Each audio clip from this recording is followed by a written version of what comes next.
Present perfect tense. इससे पिछले 2 video lectures में मैंने आपको प्रेजेंट इंडेफिनिट टेंस और प्रेजेंट कॉन्टिन्यूअस टेंस के बारे में डिटेल में समझाया था।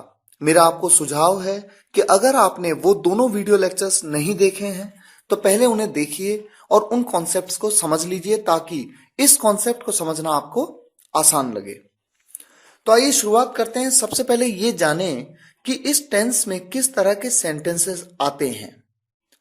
जब किसी वाक्य में मुख्य क्रिया के साथ यानी मेन वर्ब के साथ चुका है, चुकी है, चुके हैं, चुका हूं या लिया है, दिया है, ली है, दी है, की है, इन सब का प्रयोग होता है।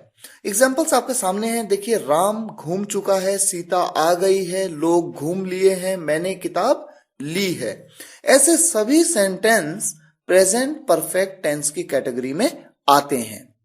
देखिए, मान लीजिए मैं कहूं मैंने तुमसे किताब ली है, यानी मैं तुमसे किताब ले चुका हूं। मैंने तुमसे किताब ले ली है, या मैं कहूं मैंने तुमसे किताब ले लिया है। इस तरह का कोई भी सेंटेंस, उसका अर्थ एक ही है कि मैं तुमसे किताब ले चुका हूं, यानी ये काम हो चुका है। तो ये सभी सेंटेंस इस टेंस में आते हैं। किस तरह से इन सेंटेंसेस को बनाना है ये हम अब देखते हैं। सबसे पहले बात करेंगे अफर्मेटिव सेंटेंसेस की, सकारात्मक वाक्य। जैसा कि आप जानते हैं और मैं हर वीडियो लेक्चर में आपको बताता रहा हूं कि सकारात्मक वाक्य वो होते हैं जिनमें नहीं का प्रयोग नहीं होता और न ही कोई प्रश्न पूछा जाता है। सिंपल सकारात्मक। किस तरह से इन सेंटेंसेस को बनाना है तो देखिए, सबसे पहले आप बात करेंगे सब्जेक्ट की, उसके बाद हैज या हैव का प्रयोग। यहां पर 2 हेल्पिंग वर्ब आप यूज करते हैं, हैज या फिर हैव। कहां पर हैज का प्रयोग, कहां पर हैव का प्रयोग, ये अगली स्लाइड में मैं आपको बताऊंगा। उसके बाद वर्ब की थर्ड फॉर्म। मैंने आपको एक सेपरेट वीडियो लेक्चर में, वर्ब के वीडियो लेक्चर में डिटेल में बताया था कि मेन वर्ब्स जो क्रियाएं होती हैं, मुख्य क्रियाएं, उनकी 3 फॉर्म्स होती हैं। तीनों फॉर्म्स के बारे में आपको डिटेल में बताया था। यहां पर थर्ड फॉर्म का यूज आप करेंगे और उसके बाद ऑब्जेक्ट। बाकी बचा हुआ सारा पार्ट आपका ऑब्जेक्टिव कैटेगरी में आ जाता है। अब ये जानिए कि कहां पर हैज का प्रयोग करना है, कहां पर हैव का। तो देखिए, थर्ड पर्सन सिंगुलर सब्जेक्ट के साथ तो हैज का प्रयोग करेंगे और बाकी सभी सब्जेक्ट के साथ में, चाहे फर्स्ट पर्सन हो या सेकंड पर्सन हो, उनके साथ में हैव का प्रयोग करेंगे। Third person, first person, second person के सिंगुलर प्लूरल के बारे में मैंने डिटेल में एक सेपरेट वीडियो लेक्चर में आपको बताया था। अगर आपको ये कॉन्सेप्ट क्लियर ना हो कि फर्स्ट पर्सन क्या होता है, सेकंड पर्सन क्या होता है, थर्ड पर्सन क्या होता है और सिंगुलर प्लूरल क्या होते हैं इनके, तो आप उस वीडियो लेक्चर को पहले देख लीजिए ताकि कॉन्सेप्ट आपको आसान लगे। अब देखिए, शुरुआत करेंगे सेंटेंसेस की। तो सेंटेंस आपके सामने है। सबसे पहला सेंटेंस है, राम स्कूल जा चुका है। अफर्मेटिव सेंटेंस, नहीं का प्रयोग नहीं है। सब्जेक्ट क्या है, राम। क्रिया क्या है, जाना। जाने को क्या कहते हैं, गो। यहां पर गो की थर्ड फॉर्म, क्रिया की थर्ड फॉर्म गॉन का प्रयोग किया जाएगा। और साथ ही साथ रूल के मुताबिक पहले आप लिखेंगे सब्जेक्ट राम, उसके बाद हैज या हैव का प्रयोग। तो देखिए, राम क्या है, ये एक थर्ड पर्सन सिंगुलर सब्जेक्ट है, इसलिए इसके साथ में हैज का प्रयोग होगा। राम हैज, उसके बाद वर्ब की थर्ड फॉर्म गॉन और उसके बाद आपका ऑब्जेक्टिव पार्ट आ जाता है। कहां, स्कूल। राम स्कूल जा चुका है, Ram has gone to school. यहां पर टू का प्रयोग क्यों किया? टू एक प्रेपोजिशन है जिसके बारे में प्रेपोजिशंस के वीडियो लेक्चर्स में डिटेल में एक एक प्रेपोजिशन के बारे में मैंने आपको समझाया है। अगर आपने वो वीडियो लेक्चर्स नहीं देखे हैं तो प्लीज उन्हें देखिए और प्रेपोजिशंस को समझिए ताकि सेंटेंस बनाने में आपको दिक्कत ना आए। मैंने खेल लिया है, यानी मैं खेल चुका हूं। यहां पर सब्जेक्ट हूं मैं को कहते हैं आई। कैसा सब्जेक्ट है, ये थर्ड पर्सन सिंगुलर सब्जेक्ट तो नहीं है। और मैंने आपको बताया बाकी सभी सब्जेक्ट्स के साथ में आप हैव का प्रयोग करेंगे। और बताना चाहूंगा आपके नॉलेज के लिए, आई एक फर्स्ट पर्सन सिंगुलर सब्जेक्ट है। यहां पर आप हैव का प्रयोग करेंगे, आई हैव, और क्रिया की थर्ड फॉर्म प्लेड। हमने फिल्म देखी है। हमने, वी, हम फिल्म देख चुके हैं। We have seen the film. यहां पर हैव का प्रयोग किया क्योंकि ये थर्ड पर्सन सिंगुलर सब्जेक्ट नहीं है। ये क्या है वैसे? वी मतलब हम। ये फर्स्ट पर्सन प्लूरल सब्जेक्ट है, ये बात आपको बताई जा चुकी है। वी हैव, और उसके बाद देखने को कहते हैं सी, और सी की third form seen. We have seen the film.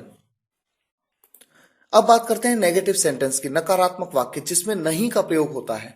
Rule बहुत सिंपल है, बिल्कुल सकारात्मक वाक्य की तरह, केवल आप नॉट का प्रयोग करेंगे हेल्पिंग वर्ब हैज या हैव के बाद में। एग्जाम्पल देखिए, राम स्कूल नहीं गया है। मैंने सकारात्मक वाक्य में कहा था राम स्कूल जा चुका है, तो अगर मैं यहां पर कहूं राम स्कूल नहीं जा चुका है, थोड़ा ऑड लगता है। इस तरह से हम किसी से बात नहीं करते। अगर हमें कहना है कि राम स्कूल नहीं जा चुका है, तो हम अक्सर कहते हैं राम स्कूल नहीं गया है। गया है मतलब जा चुका है। तो यहां पर नॉट का प्रयोग हुआ, Ram has not gone to school. मैंने नहीं खेला है, आई हैव नॉट प्लेड। हमने फिल्म नहीं देखी है, we have not seen the film.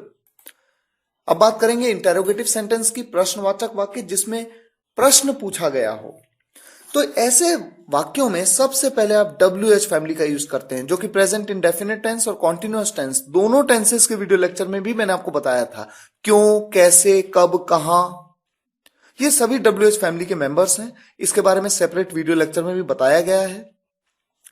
WH family के बाद आप हेल्पिंग वर्ब का प्रयोग करेंगे, हैज या हैव। उसके बाद आएगा सब्जेक्ट, और उसके बाद नॉट का प्रयोग आप तब करेंगे जब उस प्रश्नवाचक वाक्य में नहीं का प्रयोग होगा। नहीं होगा तो आप स्किप कर देंगे, नहीं यूज करेंगे। उसके बाद वर्ब की थर्ड फॉर्म, और उसके बाद ऑब्जेक्ट। अब देखिए, इंटरेस्टिंग पॉइंट ये है, जो कि मैंने दोनों वीडियो लेक्चर्स में, पिछले दोनों वीडियो लेक्चर्स में बताया था, कि क्या के लिए व्हाट का प्रयोग करना है या नहीं करना है। WH फैमिली मेंबर व्हाट मतलब क्या, प्रयोग कब करना है कब नहीं। तो मैं आपको दोबारा एक बार रिवाइज कर देता हूं। जब भी किसी सेंटेंस का आंसर आप यस और नो में दे पाए, तो समझ जाइए कि क्या के लिए WH फैमिली व्हाट का प्रयोग आप नहीं करेंगे। पहला सेंटेंस देखिए, क्या आपने देखा है। मान लीजिए मैं आपसे पूछूं क्या आपने देखा है, तो आप कहेंगे यस या फिर आप कहेंगे नो। दूसरे सेंटेंस में देखिए, अगर मैं आपसे पूछूं आपने क्या देखा है, तो आपको बताना पड़ेगा कि आपने क्या देखा है। ये देखा है या वो देखा है, पेन देखा है, पेंसिल देखी है, आपको बताना होगा। तो जब भी किसी क्वेश्चन में क्या का प्रयोग हो और आप यस और नो में उस क्वेश्चन का जवाब दे पाए, तो समझ जाइए कि वहां पर व्हाट का प्रयोग नहीं करना है। और क्यों का प्रयोग हो तो वाई का, कहां के लिए वेयर, ये सब तो कॉमन है, ये तो आप जानते ही हैं। क्या आपने देखा है, तो यहां पर WH फैमिली नहीं है, तो सबसे पहले आप हैज या हैव का प्रयोग करेंगे। यहां पर आप यूज करेंगे हैव का, क्योंकि आपका सब्जेक्ट है आप, और आपको कहते हैं यू, और ये एक थर्ड पर्सन सिंगुलर सब्जेक्ट नहीं है। तो आप कहेंगे हैव यू, और उसके बाद वर्ब की थर्ड फॉर्म। वर्ब है, क्रिया है देखना, देखने को कहते हैं सी, और सी की थर्ड फॉर्म सीन। देखने को वॉच भी कहते हैं, सी भी कहते हैं, लुक भी कहते हैं। ये बात प्रेपोजिशंस के वीडियो लेक्चर में मैंने आपको डिटेल में समझाई थी कि इनमें डिफरेंस क्या होता है, कहां पर सी का प्रयोग, कहां पर लुक का प्रयोग, कहां पर वॉच का प्रयोग, ये सब आप किस तरह से कर सकते हैं। अगला सेंटेंस है आपने क्या देखा है। यहां पर WH फैमिली है व्हाट, उसके बाद सेंटेंस सेम है, व्हाट हैव यू सीन। कुछ और एग्जांपल्स लेते हैं। क्या राम स्कूल गया है, has Ram gone to school. क्या वो खेल चुका है, हैज ही प्लेड। अविरत क्यों नहीं आया है, Why has अविरत not come। यहां पर हैज का प्रयोग क्यों किया, क्योंकि मेरा सब्जेक्ट है अविरत, और अविरत एक थर्ड पर्सन सिंगुलर सब्जेक्ट है। इसी तरह से देखिए, राम स्कूल क्यों नहीं गया है, यहां पर WH फैमिली है क्यों, क्यों को कहते हैं why has Ram not gone to school। यहां पर नहीं का प्रयोग हुआ, जो कि सब्जेक्ट के तुरंत बाद यूज होगा। आपने उसे क्या नहीं बताया है। अब यहां पर क्या का प्रयोग देखिए बीच में है। दूसरा, इस क्वेश्चन का जवाब आप हां और ना में नहीं दे सकते, आपको बताना होगा कि आपने उसे क्या नहीं बताया है। तो ऐसे सेंटेंस में क्या के लिए व्हाट का प्रयोग किया जाएगा। What have you not told him. हमने क्या देखा है, व्हाट हैव वी सीन।